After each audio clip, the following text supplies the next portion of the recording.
Merci d'être si nombreux pour cette dernière conférence slash ce shiur organisée aujourd'hui par Kehilot.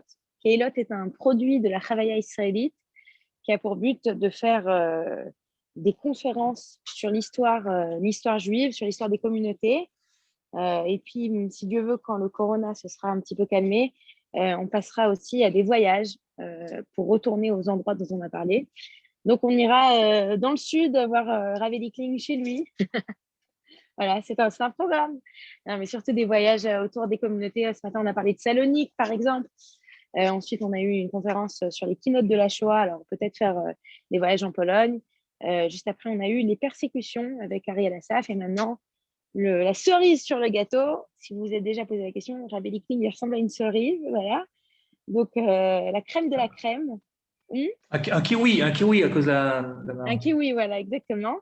Donc, c'est comme ça qu'on va terminer cette journée. Alors, on remercie vraiment de tout cœur Rav Kling qui a tout de suite accepté de nous donner une note d'espoir en cette fin de journée. On sent que le jeûne tire vers sa fin et on aimerait justement en savoir un peu plus sur ces promesses que l'on a qu'un jour, un jour, on ne jeûnera plus. Voilà, c'est comme ça qu'on peut dire ça? J'espère, ouais. Surtout qu'il fait chaud, quoi, la vérité. Ah ouais. J'aime pas les jeunes en général. Vous me direz, c'est pas fait pour non plus, mais Tisha B'Av en C'est le particulier. but. Ouais, c'est le but un peu, ouais. Mais Tisha B'Av en particulier, parce que c'est en plein été. Parce que tu vois le sadisme des Romains. Ils auraient pu détruire le temple en hiver, je sais pas, en décembre, Ils auraient en pu détruire le janvier. temple en hiver, mais en Suisse aussi, ça aurait été beaucoup plus Mais facile à voilà, vivre. seulement ils ont décidé de le faire en plein été pour nous gâcher les vacances, quand il fait très chaud et qu'on ne peut pas boire. C'est une preuve supplémentaire du sadisme et de l'antisémitisme des Romains. Bon, enfin bon, ok.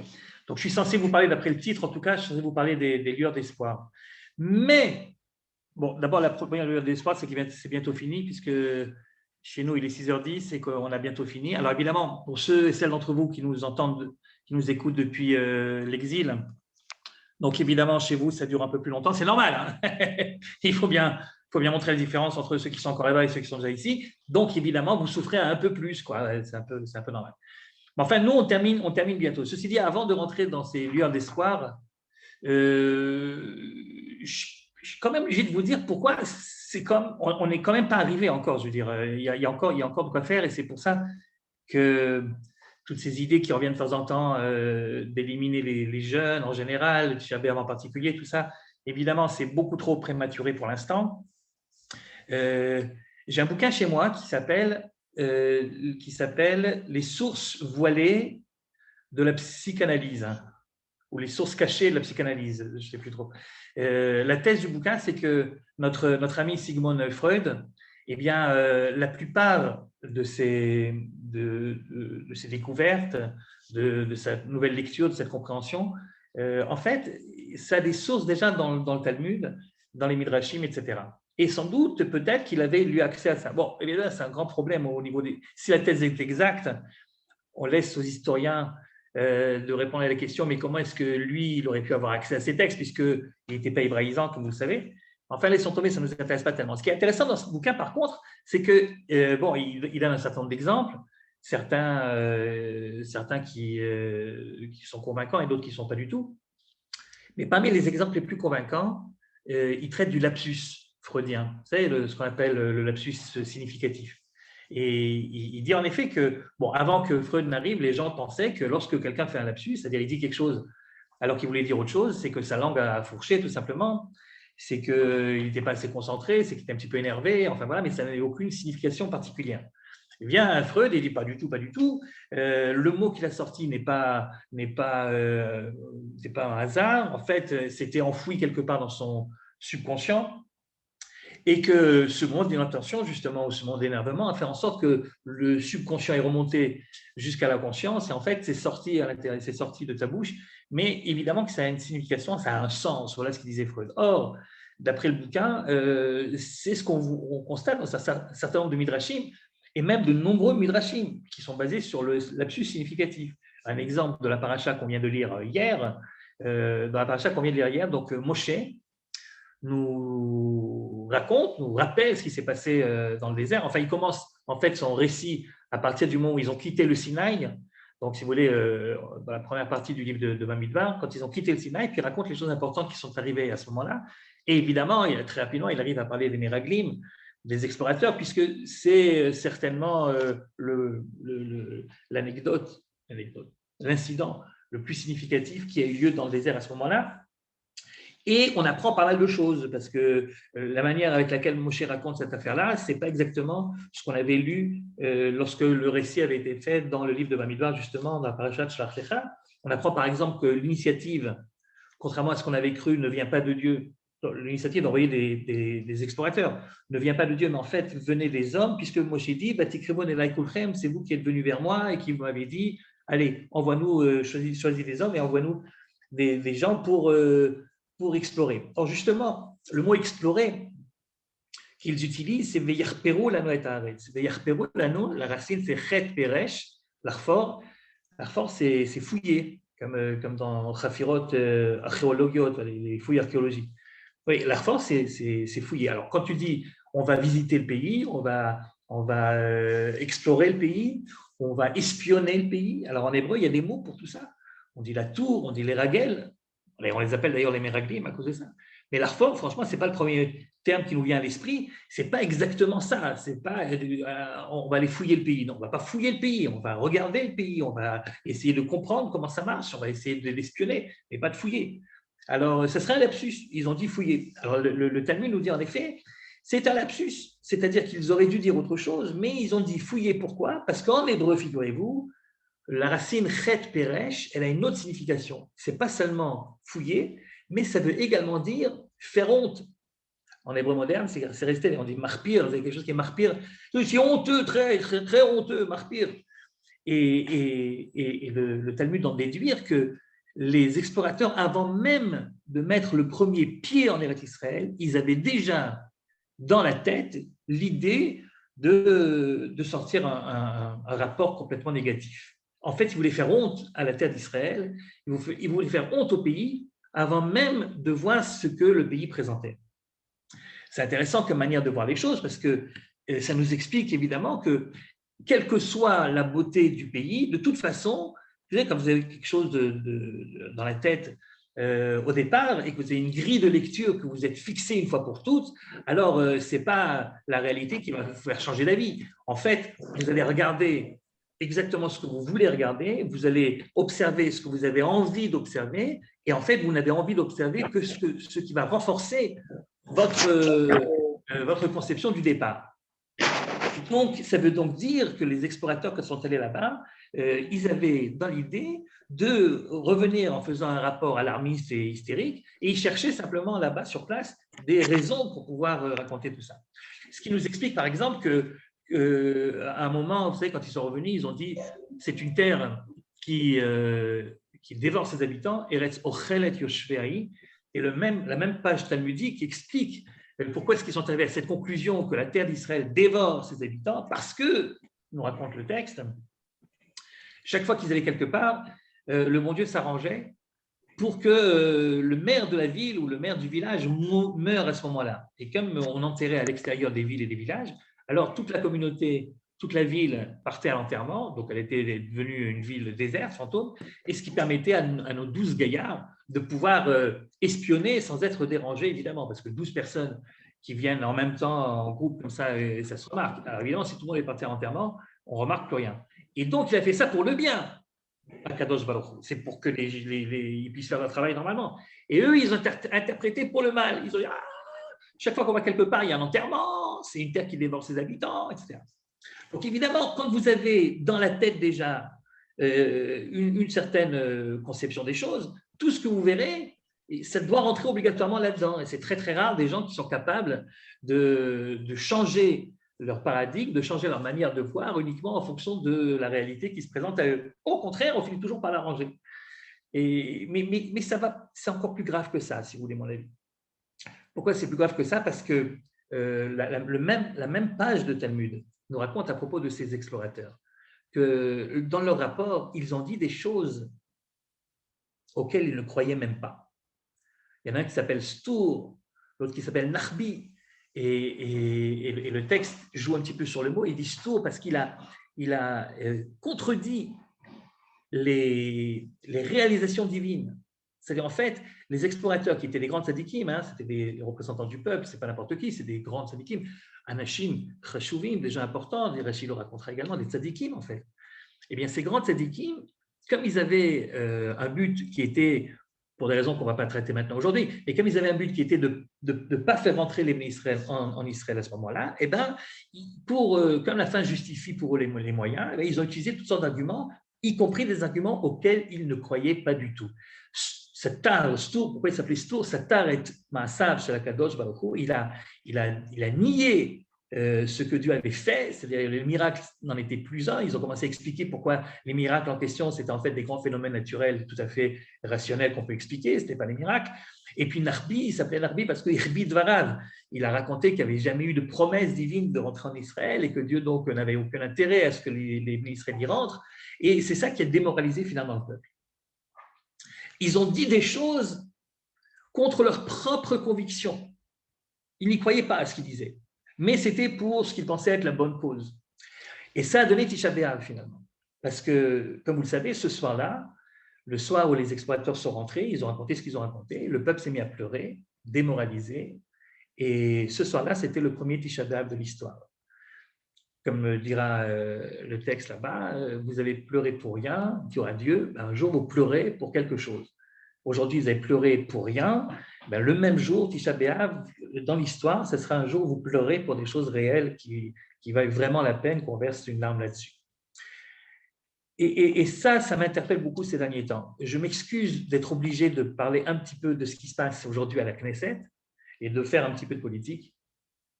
Mais je pense que ça serait se voiler la face de pouvoir voir qu'on arrive à un niveau que moi, personnellement, je ne me souviens plus de cela, alors que ça fait maintenant près de 40 ans que je suis dans le pays. Et franchement, j'essaie de me rappeler de beaucoup de choses et je ne me rappelle pas d'une situation semblable à celle qu'on est en train de vivre aujourd'hui. Je m'explique et vous allez voir qu'est-ce qui me dérange énormément dans la manière avec laquelle la Knesset aujourd'hui fonctionne. J'ai entendu il y a 3 jours à la radio un député qui aujourd'hui fait partie de l'opposition, qui a une kippa sur la tête, et qui a dit la chose suivante. La semaine dernière, donc il y a quelques jours, il y a une loi qui a été présentée par le gouvernement, qui est une loi pour la protection des victimes du viol. Il s'agirait par exemple de garder le plus longtemps possible toutes les traces qui peuvent aider ensuite dans une affaire de viol. Évidemment que c'est en faveur des victimes du viol. Donc voilà une loi que normalement tout le monde devrait voter. Le bonhomme racontait, un député, donc chef de parti d'ailleurs, qui parle, et le type racontait qu'il a voté contre, alors qu'il est pour. Et qu'il termine en disant la majorité a eu la majorité, finalement, et la loi est passée. Baruch Hashem. Il dit Baruch Hashem. Il est content que finalement la loi pour laquelle il a voté contre soit passée parce qu'en fait, il était pour la loi. Dans le même ordre d'idée, il y a une loi sioniste qui tend à préserver la majorité juive en Eretz Israël et à empêcher que sous couvert de regroupement de familles, les Palestiniens rentrent en nombre, on parle de plusieurs dizaines de milliers, donc une loi qui est en fait reconduite, ce n'est pas vraiment une loi, enfin un truc qui est reconduit chaque année, et comme vous le savez, donc une loi sioniste, une loi qui est faite pour préserver ce qu'on appelle le bitachon, c'est-à-dire la sécurité de l'État, et dont les chefs des renseignements avaient dit juste avant qu'il fallait absolument la voter. Et voilà que des juifs, qui sont des juifs très sionistes également, ont décidé, pour embêter les autres, parce que ça venait du gouvernement et qu'ils sont dans l'opposition, mais ils ont décidé de voter contre, et finalement ils ont réussi à faire en sorte que la loi ne passe pas, ce qui fait qu'aujourd'hui, si on ne fait rien, il pourrait y avoir ce qu'on a réussi à éviter pendant des années. Pourquoi voilà, parce que je ne veux pas que l'autre marque des points. Et j'en ai autant à dire de l'autre côté. Ne croyez pas que je fais de la politique politicienne, je ne me permettrai pas d'utiliser cette bama qu'on me donne maintenant pour faire une tribune politique. Il y a la même chose de l'autre côté, c'est-à-dire la semaine dernière également, il y a une ministre très connue du gouvernement qui a voté contre un projet de loi qu'elle avait elle-même écrite quand elle était dans l'opposition il y a quelques mois. Concernant le fait que pour les terroristes, il faut leur retirer leur nationalité. Pourquoi? Parce que c'était l'opposition qui avait proposé cette loi. C'est-à-dire qu'on est dans la même situation que les Meraglim de l'époque. Pour un objectif qui leur semble kadosh, les gens finalement trahissent leur propre conception. On ne vote pas comme on devrait voter, alors que nos électeurs nous ont envoyés pour ça. C'est ce qu'on appelle réellement du détournement de vote, pour le coup. C'est vraiment voler la voix des gens, parce qu'on ne t'a pas élu pour que tu votes contre les lois qui semblent bonnes pour toi. On t'a élu pour que tu votes pour. Et évidemment, je ne suis pas naïf, dans tous les pays démocratiques, il existe ce qu'on appelle également comment ils appellent ça, la discipline parlementaire. Donc, quelquefois, lorsque le gouvernement va tomber, c'est une loi qui va mettre en question le gouvernement lui-même, ce qu'on appelle IMU, une loi de motion de défiance. Alors à ce moment-là, tu es obligé de voter pour ou contre, non pas d'après tes convictions, mais parce qu'il faut soit faire tomber le gouvernement, soit au contraire faire en sorte qu'il ne tombe pas, suivant que tu sois dans un camp ou dans l'autre. Ça, je comprends. Mais ça arrive de temps en temps, ça arrive très rarement. Mais le fait que systématiquement, chaque fois qu'il y a une loi qui est présentée, alors tu décides si tu vas voter pour ou contre en fonction de qui présente la loi et non pas en fonction de si la loi est bonne ou pas. C'est un truc que moi, personnellement, je ne me rappelle pas. Je me rappelle pas d'avoir. Enfin, j'ai au contraire dans la tête des dizaines et des centaines d'exemples opposés. Que, par exemple, Begin, quand il voulait faire passer la loi de l'annexion du Golan, elle est passée parce qu'il y avait des gens de gauche qui ont voté pour, pensant que c'était une bonne loi. Quelquefois, ce principe de voter pour ce qui te plaît et de voter contre ce qui ne te plaît pas, et qui semble tout à fait normal, quelquefois ça se rencontre contre mes convictions à moi. Oui, mais c'est normal. Par exemple, lorsque Sharon voulait faire passer la loi pour expulser les Juifs de Katif, il n'avait pas la majorité dans son propre camp. C'est la gauche qui l'a soutenu, parce que la gauche pensait que c'était une bonne loi. Vous comprenez? C'est-à-dire que normalement, tu es là pour voter pour des conceptions que tu as vraiment. Qu'est-ce que ça veut dire de faire le contraire? Et puis c'est sur le compte de qui, finalement? Sur le compte de qui? Sur le compte du pays? Sur le compte du pays? C'est-à-dire que le pays brûle, finalement, ce qui est important pour moi, c'est de marquer des points par rapport à l'autre. Marquer des points par rapport à l'autre, ça ne veut pas dire obligatoirement faire tomber un gouvernement quand tu es dans l'opposition ou au contraire faire passer le gouvernement quand tu es dans la majorité, mais ça veut dire uniquement les embêter, marquer des points dans l'opinion publique. Voilà, ils ont perdu et nous on a gagné. Et c'est ça qui est important. C'est ça qui est important, mais c'est Tisha B'Av. C'est ça Tisha B'Av. Ça veut dire quoi la haine gratuite du deuxième temple a provoqué la destruction? C'est quoi la haine gratuite? Comment est-ce que dans la pratique ça se présentait la haine gratuite? Juste, c'est ça. Tu fais partie d'un clan, tu fais partie d'un groupe. Eh ben alors, tu suis aveuglement le groupe et le clan, même si tu sais très bien que sur ce point particulier, ils ont tort, c'est les autres qui ont raison. Mais c'est plus important pour moi de montrer que l'autre a tort que de montrer que le bien-être de la collectivité elle-même. Et c'est horrible, parce qu'évidemment, ça fait le jeu de qui? Ça fait le jeu de nos ennemis qui n'attendent que ça. Et d'ailleurs, ils le montrent, ils se frottent les doigts chaque fois qu'il y a un truc comme ça qui tombe, alors qu'il ne devrait pas tomber, ou le contraire. Et tu les vois, évidemment montrer leur joie et danser dans la Knesset. À l'époque, c'était les Romains qui se frottaient les mains. Aujourd'hui, vous savez très bien qui c'est. Et c'est incroyable, tu as des trucs, tu ne comprends pas comment c'est possible. Tu vois un arabe nationaliste extrémiste qui est tout content et qui a deux doigts de danser avec un bonhomme, je ne sais pas, qui est considéré comme le plus nationaliste des nationalistes juifs et qui est tout content parce qu'ils ont fait tomber une loi qui est une loi pour l'État d'Israël. Vous comprenez ce qui se passe? C'est azouille, c'est incroyable, je ne me souviens plus de ça. Je ne sais pas qui c'est qui a fait rentrer dans la tête de l'opposition, par exemple, que le seul objectif de l'opposition, c'est de faire tomber le gouvernement. Non, l'objectif de l'opposition, c'est de faire tomber le gouvernement quand il peut le faire. Mais en attendant, c'est de voter pour le bien du public. Si c'est bien, c'est bien. Si c'est critiquable, tu votes contre. Si c'est pas critiquable, tu votes pour. Et je ne sais pas comment est-ce qu'on en est arrivé là. Je ne sais pas comment est-ce qu'on est arrivé à ce genre de choses. Mais j'ai l'impression, alors je sais bien que je suis censé parler maintenant des de ce qu'on appelle la nechama, c'est-à-dire de montrer qu'on est au contraire dans une période de Géoula qui s'avance, oui, mais enfin, il y a encore plein de choses à faire, vous comprenez, il y a encore plein de choses à faire. Cette manière de faire passer l'intérêt du groupe auquel j'appartiens au-dessus de l'intérêt universellement reconnu, quoi. C'est pas, moi je pense que c'est bien. Non, tout le monde sait que c'est bien. Le truc pour protéger les victimes des viols, tout le monde sait que c'est bien. Et qu'est-ce que tu votes contre? Et pourquoi tu votes contre? Pour l'embêter. Pour l'embêter. Je ne me rappelle pas d'avoir vu un truc. Ben, je ne me rappelle pas. Je suis peut-être très naïf ou j'ai peut-être la mémoire courte, mais je ne pense pas. Et je ne me souviens pas que c'était à ce point une question uniquement de personnes, quoi, finalement. Une question d'appartenance à un groupe. Et alors, les valeurs n'ont plus aucune importance ni d'un côté ni de l'autre. Et on le dit ouvertement. On le dit ouvertement. Avant, on avait peut-être un petit peu honte quand même, mais là, on le dit ouvertement. J'ai voté contre et elle est passée quand même. Baruch Hashem. Baruch Hashem. Cette haine qu'on a de l'autre, cette volonté qu'on a à tout prix de marquer des points sur son compte, quels que soient les résultats catastrophiques que ça peut avoir, c'est sinat chinam, c'est sinat chinam.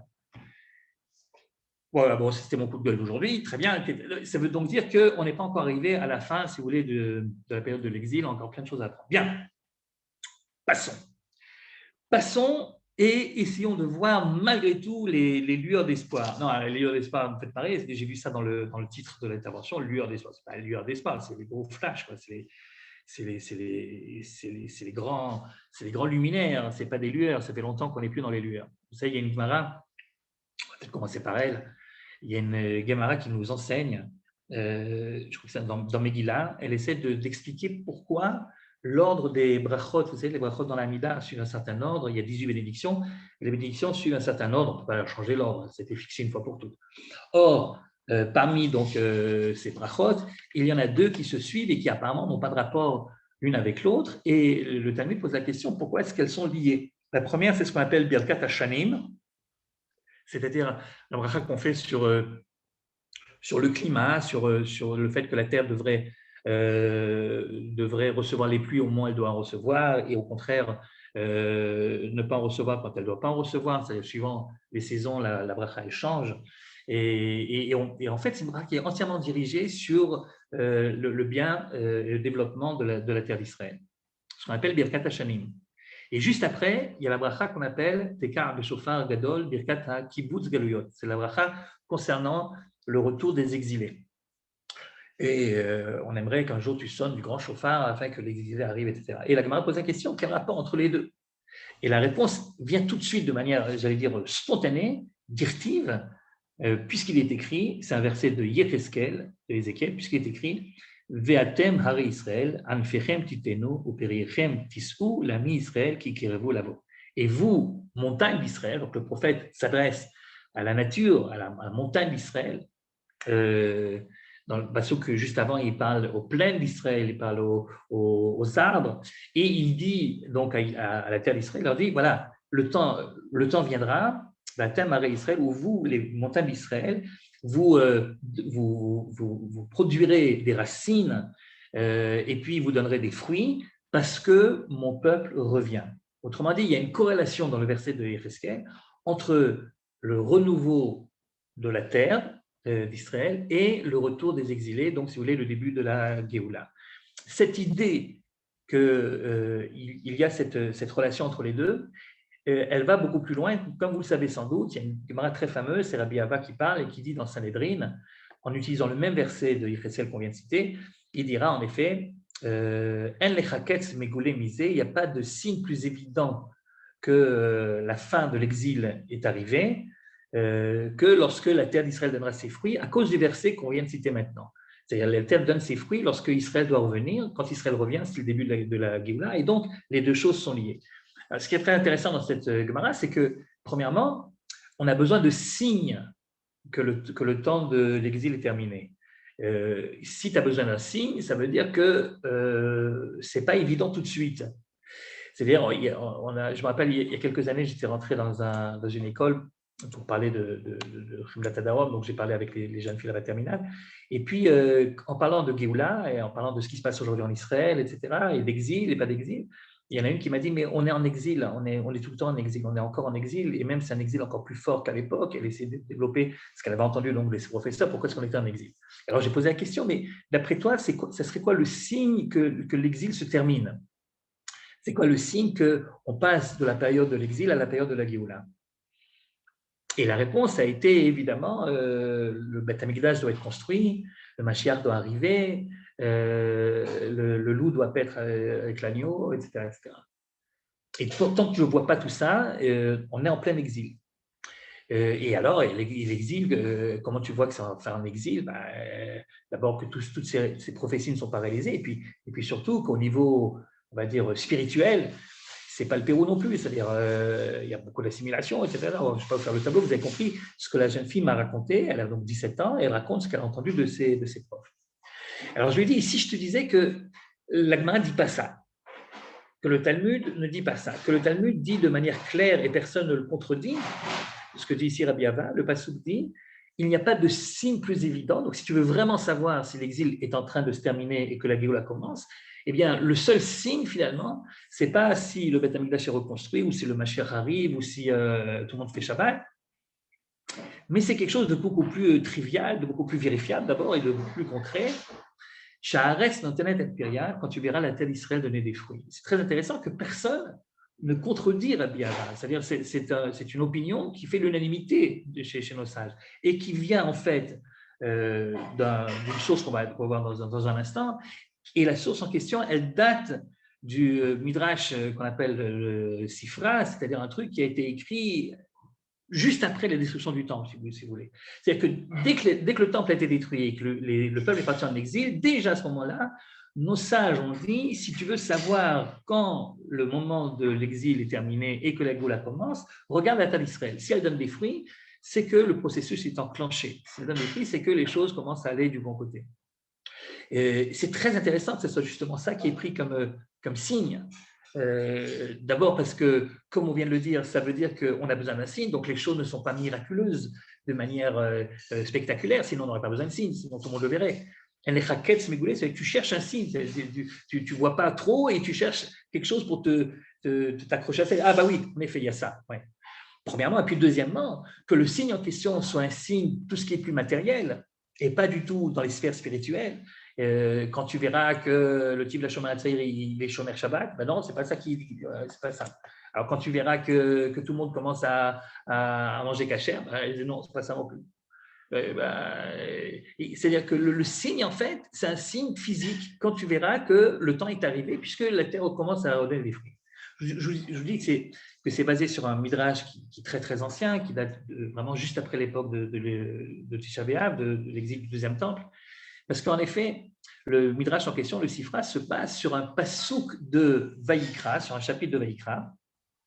Vaïkra, vous savez, à un moment dans la paracha de Bechukotai, c'est la paracha des klalotes, la paracha des grandes malédictions. Si jamais vous ne faites pas ce que vous devriez faire, voilà ce que vous arrivez, et comme vous le savez, c'est des malédictions qui sont très graves, très dures. On dit en général à voix basse pour ne pas effrayer le public, voyez, parce qu'on a un petit peu honte également. Voilà. Et puis, tout d'un coup, dans cette paracha de Bechukotai, il y a un verset qui également, on pourrait se lire comme une forme de malédiction aussi. Hein. Il est la forme de malédiction. Et il dit, lorsque vous ferez ce que vous n'êtes pas censé faire, etc., eh bien, la terre sera shmama, je rendrai la terre désertique et personne ne pourra, tellement elle sera désertique, personne ne pourra réellement y prendre pied. Et Rachid dira, Vashimoti Ataret, Shamo Alea Oivechem Ayoshimba, voilà le passouk, Vashimoti Ani Ataret, je rentrerai cette terre déserte, et Veshamo Alea Oivechem Ayoshimba, et vos ennemis qui y habiteront la rendront également déserte, ou la trouveront déserte. Et Rachid dira, oui, mais ça c'est quelque chose de bien pour Israël. C'est quelque chose de bien pour Israël, c'est une bonne annonce.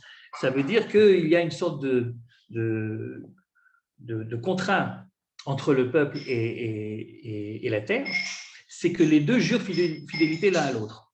C'est-à-dire que de la même façon que nous jurons fidélité à la terre d'Israël, de ne pas l'oublier, Meshkacher, Yerushalayim, etc., de la même façon, la terre d'Israël s'engage à ne pas oublier ses enfants.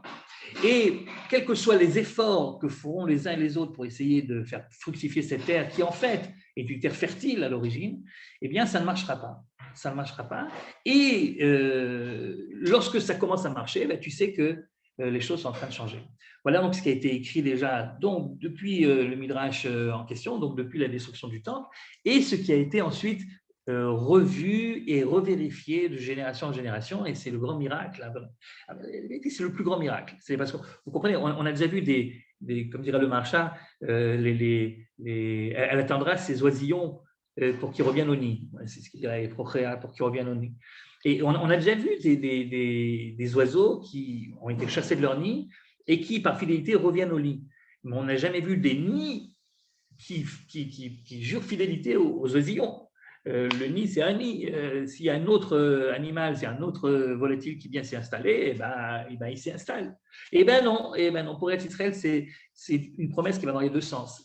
La terre d'Israël également ne laissera pas quelqu'un s'y installer. Et ce qu'a dit donc à l'époque le Midrash, le Sifra, redira à sa manière Rabbi Ava dans le Talmud, si jamais tu vois qu'elle donne ses fruits, ça veut dire que le processus est enclenché.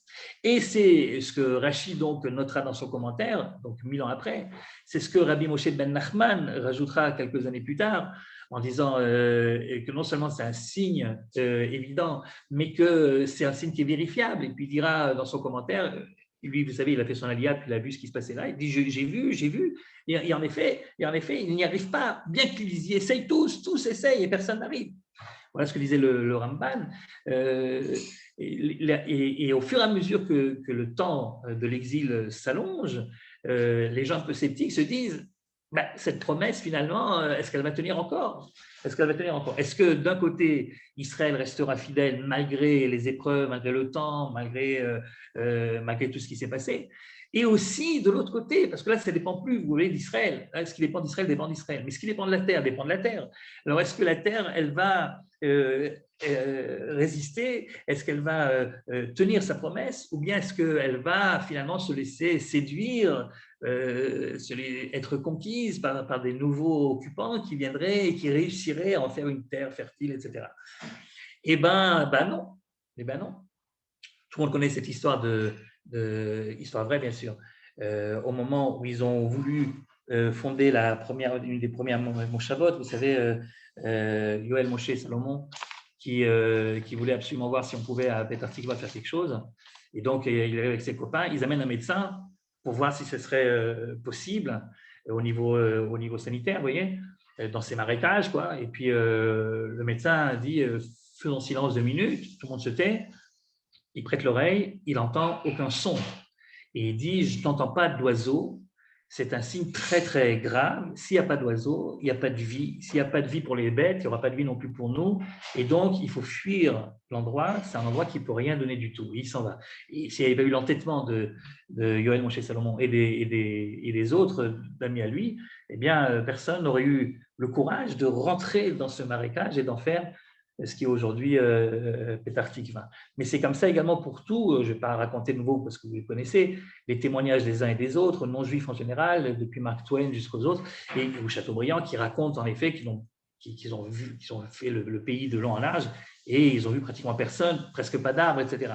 Donc en fait, la promesse a tenu le coup. Elle a tenu le coup jusqu'au moment où réellement les choses ont commencé à changer. Les premiers sont arrivés. Du coup, la Terre a commencé petit à petit à s'ouvrir, et donc d'autres sont arrivés, et donc la Terre s'est ouverte encore plus. Et puis aujourd'hui, c'est ce que vous avez en face des yeux.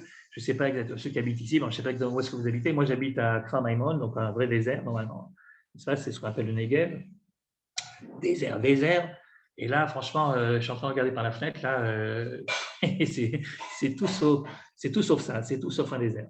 Et c'est intéressant de comprendre. Si c'est comme ça, c'est-à-dire si la Géoula dépend en fait, non pas de la Teshuvah d'Israël, comme il ressort malgré tout d'un certain nombre de textes, que l'Israël doit faire Teshuvah pour avoir une Géoula, si tu vois qu'Israël ne fait pas vraiment Teshuvah et que la Géoula arrive quand même, et que la terre commence à redonner ses fruits, alors ça veut dire quoi? Pourquoi c'est comme ça? Pourquoi est-ce qu'on ne met pas, au contraire, des critères qui sont des critères tout à fait spirituelle, comme ça devrait l'être. Si on est parti à cause de nos fautes, on devrait revenir à cause de nos qualités. Il y a deux choses que je voudrais vous dire là-dessus. La première chose, c'est que on ne peut pas savoir quelles sont réellement les qualités qui, aux yeux d'Hachem, justifient une forme de teshuva. Certains diront, les rabbanim diront, parmi les premiers qui ont soutenu, qui ont appelé au retour en Israël, certains diront que la véritable teshuva, c'est justement l'amour de la terre d'Israël, le refus de la laisser entre les mains des autres, et que ça fait partie de la teshuva également. Et que lorsqu'on dit Israël doit faire teshuva pour que la Géoula arrive, ceux qui pensent ça, peut-être pensent également à cette forme de teshuva très spéciale qui est de reconnaître que le peuple juif n'est pas fait pour vivre ailleurs que sur sa propre terre. Et donc, à ce moment-là, ce serait normal que la terre redonne ses fruits lorsqu'Israël revient, parce que c'est une forme de teshuva. Bon, tout le monde n'est pas d'accord avec cette définition de la teshuva, mais c'est une possibilité de lecture. Et une deuxième possibilité de lecture, c'est de dire en effet, ils n'ont pas fait teshuva. Tu regardes autour de toi, tu vois en effet que le peuple juif, dans son ensemble, en tout cas, on va dire comme ça, il y a plus de gens qui ont laissé tomber le Shabbat que de gens qui ont gardé le Shabbat. Je parle de l'époque actuelle, même s'il y a un certain mouvement de retour en ce moment que l'on constate, bien sûr, mais malgré tout, en gros, la majorité du peuple aujourd'hui, des gens qui se disent juifs, sont des gens qui n'ont pas un respect méticuleux des 613 mitzvot. Et donc, a priori, tu n'es pas en face d'une grande teshuva. Alors, comment se fait-il que si tu n'es pas en face d'une grande teshuva impressionnante, en tout cas pas autant impressionnante que ce que tu aurais voulu, alors comment se fait-il que malgré tout, la terre d'Israël continue à se développer et que c'est pas seulement la terre d'Israël, c'est au niveau démographique, c'est au niveau économique, c'est que de plus en plus, on voit bien, tu regardes avec un petit recul historique, une petite perspective des 70 dernières années ou des 150 dernières années, et tu vois bien quelle est la direction, même s'il y a évidemment de temps en temps des hauts débats, mais tu vois bien quelle est la direction. Et là, tu te dis, mais alors, c'est quel mérite? C'est quel mérite? Pourquoi est-ce que mon arrière-grand-père n'a pas eu cette chance et pourquoi moi je l'ai? C'est-à-dire, qu'est-ce qui s'est passé dans les calculs divins? Alors évidemment, les calculs divins, on ne peut pas trop le savoir, mais enfin, on peut imaginer.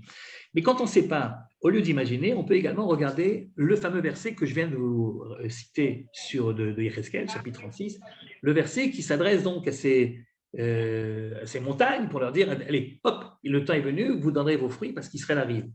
Eh bien, dans ce même chapitre 36, nous avons également la réponse à la question à quel moment la Géoula doit arriver. Je vous lis les quelques versets importants. Évidemment, je ne vais pas vous lire tout le chapitre, mais quelques versets importants. Vayid var Hashem elai lemor, ben Adam, bet Israël yoshvim al admatam, veitamu otam. Donc, c'est un verset qui a été écrit après l'exil du premier Beth Amikdash. Donc, Yecheskel, comme Yirmia, c'est des gens qui ont vécu l'exil, donc ils ont prophétisé et avant et après. Et donc, ce texte-là, du 36, c'est partie des textes de consolation, donc les textes qui ont été écrits après le Khorban, après la destruction. Or, il décrit la situation, il dit voilà, Israël habite sur des terres. Donc, au début, ils habitaient sur leur propre terre, sur Eretz Israël, mais ils ont fait des bêtises, et donc je les ai, et donc je les ai virés parce que j'étais très énervé, etc. Puis ils ont versé du sang, enfin bon, ok, on connaît tout ça, très bien. Ensuite, le verset dit Va'afitz bagoyim, Va'afitz otam bagoyim, ve'izaru baratzot. Et donc, je les ai dispersés dans les différents pays, très bien. Et là, tout d'un coup, et lorsqu'ils sont arrivés dans les fameux pays où je les ai exilés, ils ont fait du Chilul Hashem. Ils ont profané mon nom. Et là, tu te dis, j'ai dû rater quelques pages, là, tu es en train de regarder un petit peu en arrière, où c'est qu'on a vu que lorsque Israël a été chassé de sa terre, qu'il est arrivé ailleurs, il a profané le nom d'Hachem. Qu'est-ce qu'il a fait là-bas de si terrible que ça mérite, c'est vrai, profanation du nom d'Hachem, c'est pas n'importe quoi. Et le texte dit, mais non, mais c'est pas qu'ils ont fait quelque chose de grave. C'est le fait même qu'ils soient là-bas qui est considéré comme un Chilul Hashem. Pourquoi? Deux points. Parce que les gens disaient d'eux, c'est un peuple, c'est le peuple de Dieu. Et puis ils sont sortis de son pays. Et alors, ça fait du Chilul Hashem. Les gens disaient, mais alors Dieu n'est même pas capable de faire en sorte que son peuple réside sur sa terre. Tout le monde sait que le peuple d'Israël doit résider sur sa terre. C'est écrit dans la Bible qui est très connue, qui a été traduite en toutes les langues. Or, nous voyons que les enfants d'Israël sont dispersés. Et donc, ça veut dire que Dieu n'est plus capable, Dieu d'Israël, à changer d'avis. Il n'est plus capable de garder ses enfants chez lui. Bon, c'est la théorie chrétienne, entre autres, et musulmane également, finalement. Voilà, les gens disent ça. Et donc, ce qui se passe, c'est que ce n'est pas seulement que les Juifs sont persécutés, c'est qu'au niveau théologique, le judaïsme a pris une énorme claque pendant toutes ces années d'exil. C'est vraiment un chilul Hashem. Lorsque Rabbi Yehuda Levi décide d'écrire son livre, il dira en exergue, il dira, mais c'est pour redonner une dignité aux tenants d'une religion qui a été bzouya, qui a été méprisée, qui est en ce moment méprisée par tous. Et alors, les gens voient ce qui se passe, ils voient que c'est le monde chrétien et le monde musulman qui tiennent les rênes du pouvoir, et c'est eux qui se battent pour avoir, par exemple, pour savoir qui va régner en Israël. Et les Hébreux dans cette histoire, les Juifs, ils avaient sans doute une grandeur passée, mais aujourd'hui, ils ne sont plus rien. Et dire que les Juifs ne sont plus rien, c'est un vrai chilul Hashem. Et c'est la raison pour laquelle Dieu dira, c'est déjà écrit dans Yecheskel juste après, il dit, puisque c'est comme ça, Va'echmol al-Shem Kotsi, que ça ne vous étonne pas, mais le jour viendra où j'aurai pitié de quoi? J'aurai pitié de mon nom à moi. Et il y a un moment où Dieu ne peut plus supporter ce chilul Hashem permanent que constitue la présence des Juifs en exil. Et lorsque ce moment arrive, et là, évidemment, c'est une histoire de kabbaliste pour savoir à quel moment ce moment arrive, combien de temps la Shrina peut être en exil, combien de temps Dieu lui-même peut se trouver avec son peuple en exil. En tout cas, en tout cas, c'est pas infini. Il y a un moment où ça ne peut plus continuer, et au moment où ça ne peut plus continuer, j'ai pitié de mon nom, et à ce moment-là, je vous ramène. Mais je vous ramène en Eretz Israël, pourquoi? Ça peut méchant dire ça, mais ce n'est pas parce que vous êtes des gens formidables, ce n'est pas parce que vous avez fait une chouva formidable, ce n'est pas non plus parce que je vous aime énormément. Hein. Je vous ai tout le temps aimé, même quand vous étiez en exil, ce n'est pas le problème. Mais c'est parce que je ne supporte plus que mon nom soit profané. J'aurais pitié de mon nom, que les enfants d'Israël profanent jour après jour lorsqu'ils sont chez les Goïm, dans lesquels ils se trouvent. Sous-entendu, c'est moi qui les ai envoyés là-bas, d'accord, mais en faisant ça, je me suis fait du chilul à moi-même. La reine est morte, le Beth Israël, quoi, Hashem Elohim. C'est pas pour vous que je vais le faire. Ne vous faites pas d'illusions, ne cherchez pas quel est le grand mérite qu'on a eu, quelle est la grande teshuva qu'on a faite. Non, c'est pas pour vous. Qui im les shem kochi asher chilaltem. C'est à cause de ce chilul Hashem énorme que vous avez causé par le simple fait que vous êtes là-bas, Bagoyim Asher Batem Sham, et alors le jour viendra où je voudrais faire une réparation de tout ça, ce qu'on appelle donc un énorme Kiddush Hashem, Hamechulal Bagoyim Asher Chilaltem Betocham, Beyadou Agoyim, à ce moment-là, les nations comprendront, Ki Ani Hashem, Neum Hashem Elokim, Beikotsi Bachem Le'enehem, parce que devant eux, devant leurs yeux, je ferai ce truc extraordinaire qui s'appelle le retour des Juifs chez eux. Et également, le fait que le pays va refleurir. La carte est trémina goyim, je vous prendrai des nations où vous êtes dispersés, mais qui battent ces trémicolarazot, je vous ramènerai de tous les exils, et je vous ramènerai sur votre terre. Et alors, vous verrez également que les Bishafem Baaretz Ashanati Lavotechem, Peitem Ileam, vous serez pour moi à nouveau mon peuple. Et vous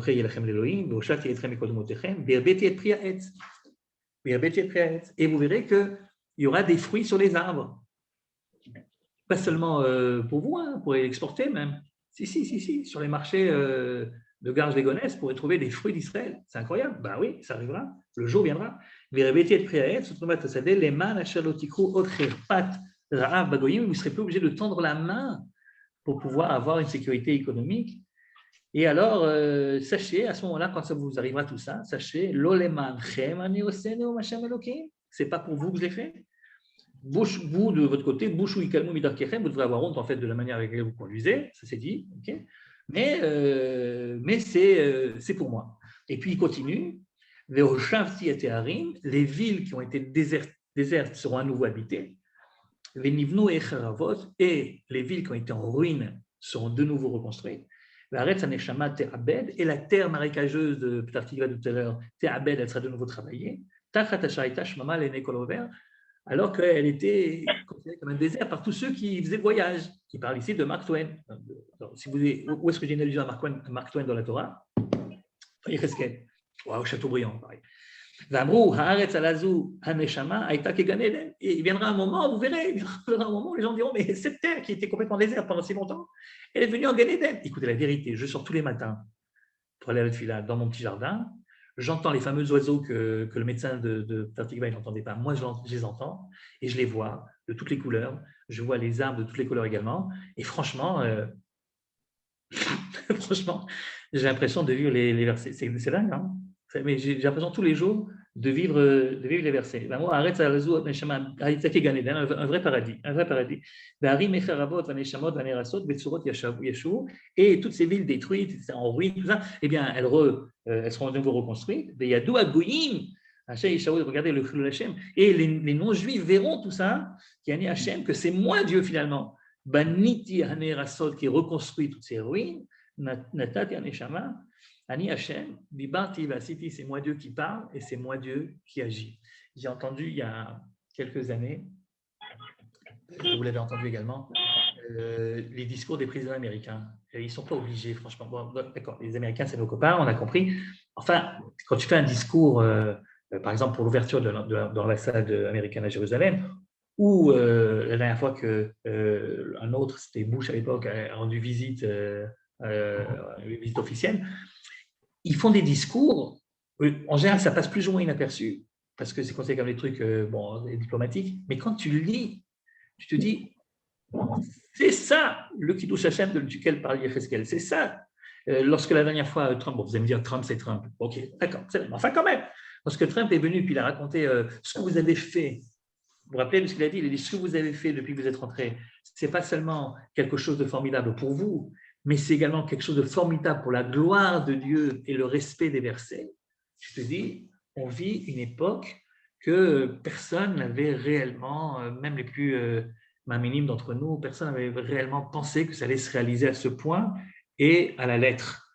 Et donc, évidemment, si je veux résumer les quelques mots, je ne vous ai rien appris, hein, c'est des trucs que vous connaissez tous, mais si je veux résumer un petit peu ce que j'ai de dire depuis quelques minutes, c'est à la fois que nous sommes depuis une centaine d'années rentrés dans un processus qui marque la fin, marque la fin de la période de l'exil et le début de la période de la Géoula.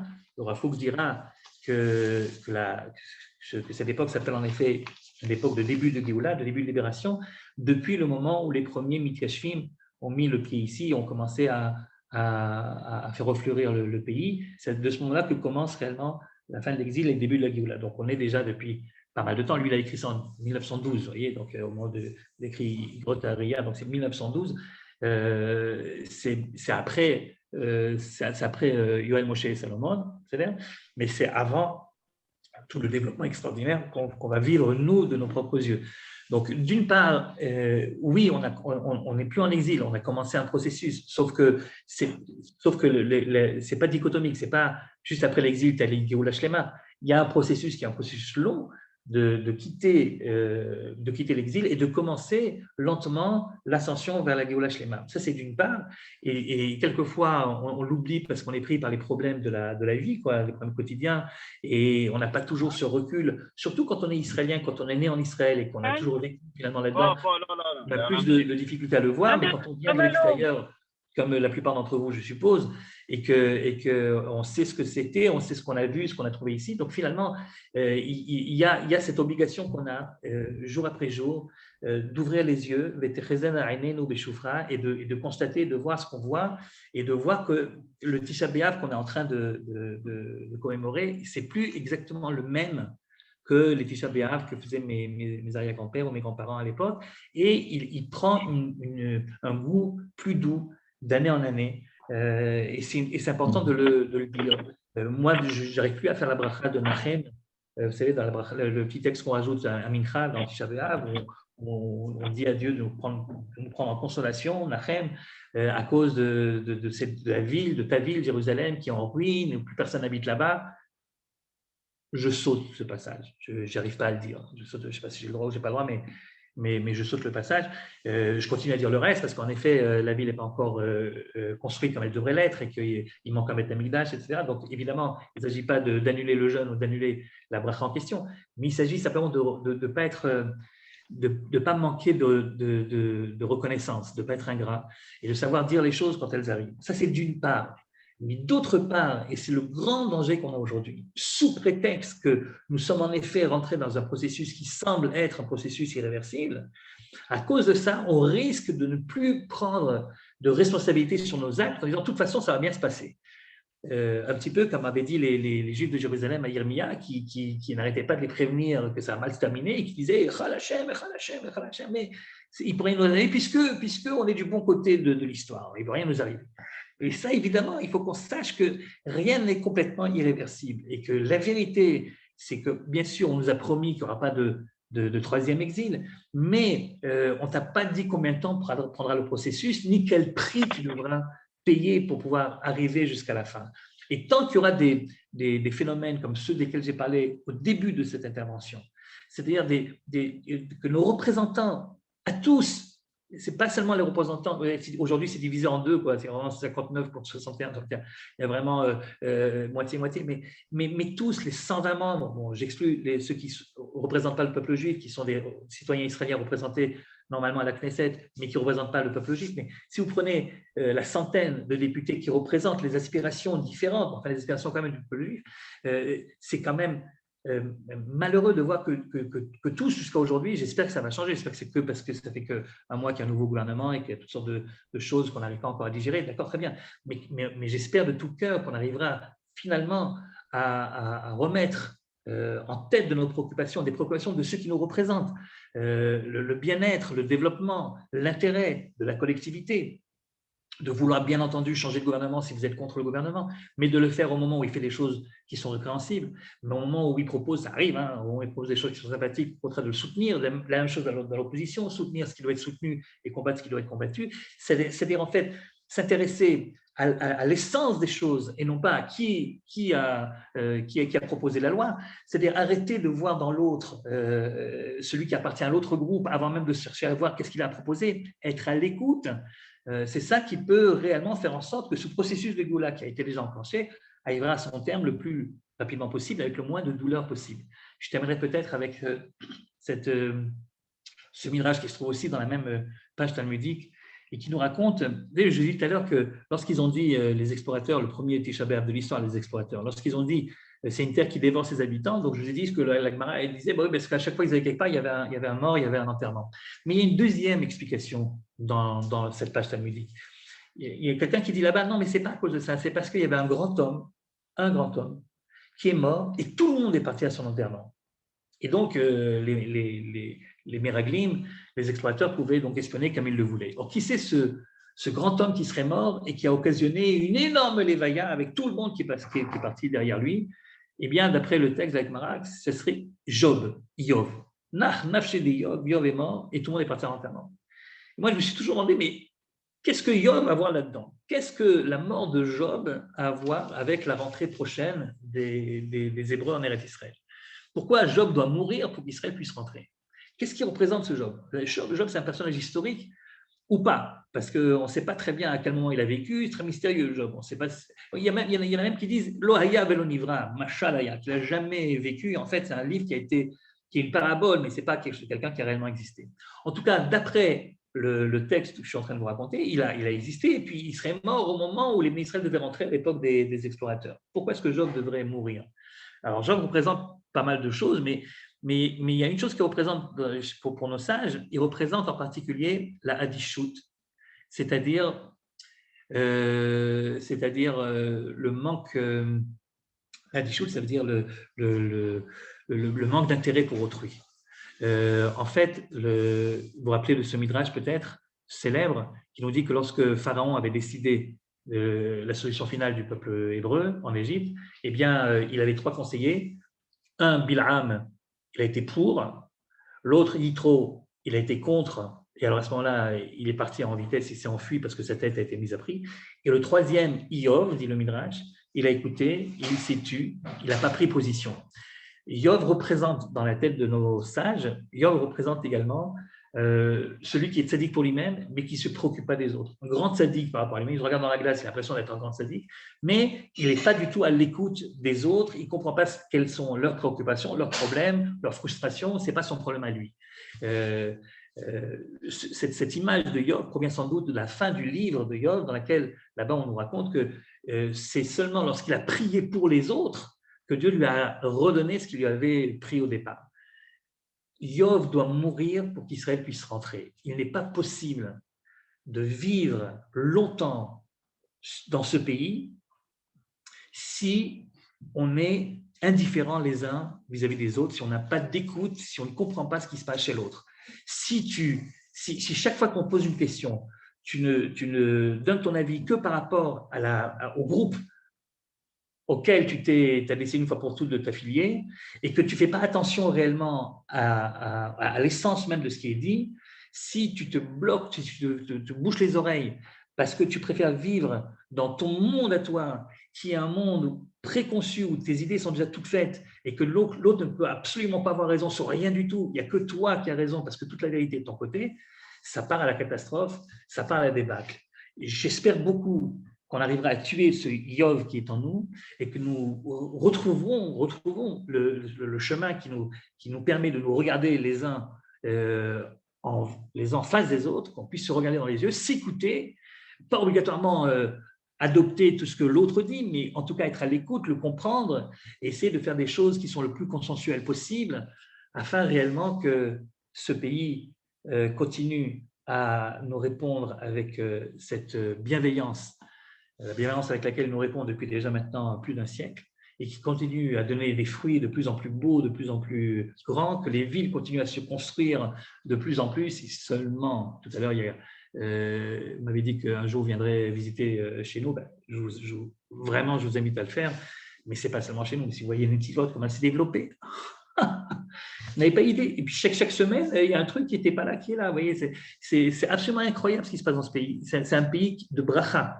C'est ce qu'on appelle la bracha. Une bracha à la fois au niveau matériel, économique, à la fois au niveau démographique, à la fois au niveau du développement du pays. Et donc, pour espérer que ce talir, ce processus d'égola continue et s'amplifie, il est très important que nous apprenions le plus vite possible à tuer le Yov qui est en nous et à regarder l'autre avec amour, avec empathie et avec compréhension. Voilà ce que je voulais vous dire. Et Yiratson, que la Géoula approche rapidement, que ce soit le dernier jeûne de Tisha B'Av, parce que franchement, jeûner en plein été, c'est dur quand même. Merci beaucoup. Merci beaucoup. C'était très, très intéressant. C'était un bon rappel d'apprendre à écouter l'autre. Comme ça, on t'a écouté, Rafli, on l'apprendra pour la prochaine fois. Merci à tous d'avoir participé à cette journée de conférence Kehilot à Travail israélite. Je vous souhaite à tous de bien casser le jeûne et à la bonne heure. Et encore, merci beaucoup, Rafling, pour tout. Toda rabba. Bye. Merci, Elie. Merci beaucoup. Ah, salut Marlène, ça va? Merci, Rav. Ah, qui c'est qui a dit ça? Ah, moi, je n'ai pas dit Rav. Merci beaucoup, Rav. Bye, les trop. Bye, bye. Bye. Une bonne fin de jeûne. Ouais, t'en as pour longtemps encore, toi. À quelle heure ça Nous, on a jusque 10h30. Oh, ça fait encore un petit bout. Ah ouais, un petit bout. Mais ça va, ça nous aide à passer l'après-midi. Sauf, très bien. Merci, c'est bon très courage. bien. Bye, les trolls. Allez, bye bye. Bientôt. Ah, il y a des sages, toi. Allez, je vais avec ça.